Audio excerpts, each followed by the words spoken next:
আজি এই ভিডিঅ'টোত PM কিষাণৰ কিস্তিসমূহৰ বিষয়ে সবিশেষ জানিবলৈ পাব।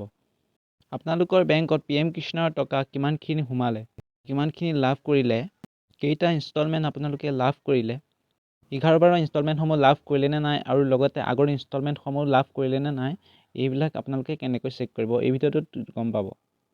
এই কথাসমূহৰ ষ্টেটাছ চেক কৰিবলৈ হ'লে আপোনালোকে এটা ব্ৰাউজাৰ অপেন কৰি ল'ব আৰু লগতে চাৰ্চ কৰিব PM কিষাণ বুলি। কৰাৰ পিছত ওপৰৰ লিংকটো ক্লিক কৰি দিব। তাৰপিছত এটা নতুন পেজ অপেন হ'ব এনেদৰে। তাৰপিছত আপোনালোকে তলৰ ফালে আহি যাব। ইয়াতে আপোনালোকে দেখিবলৈ পাব বেনিফিচিয়াৰী ষ্টেটাছ। এই অপশ্যনটোত ক্লিক কৰি দিব। তাৰপিছত এটা নতুন পেজ অপেন হ'ব। তাৰপিছত ইয়াতে মোবাইল নাম্বাৰ বা ৰেজিষ্ট্ৰেশ্যন নাম্বাৰ দি পিনি অপেন কৰিব লাগিব। ৰেজিষ্ট্ৰেশ্যন নাম্বাৰ দেখাই আছোঁ মই।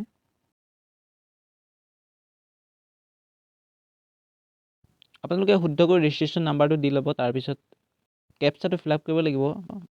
কেপচাটো ফিল আপ কৰোঁতে আপোনালোকে অকণ মন কৰিব যে এই ছাইডত থকা কেপচাটো আপোনালোকৰ সঠিক কাম নকৰে। সঠিক কাম কৰা কেপচাটো আপোনালোকে কেনেকৈ পাব পাৰিব। স্ক্ৰীণত দেখি থকা কেপচাটো আপোনালোকে লং প্ৰেছ কৰিব বা অলপ সময় ধৰি প্ৰেছ কৰি ৰাখিব।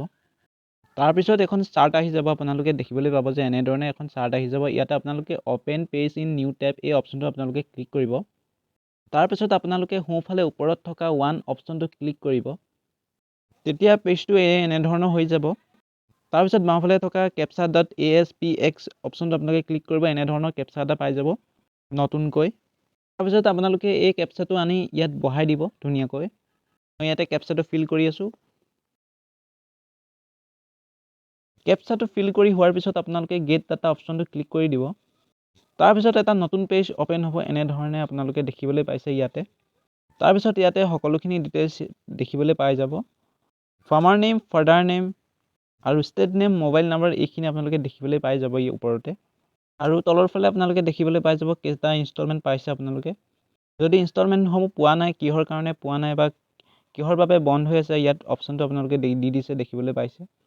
বা ষ্টেটাছটো আপোনালোকে দি দিছে আপুনি দেখিবলৈ পাইছে এই অপশ্যনটোত।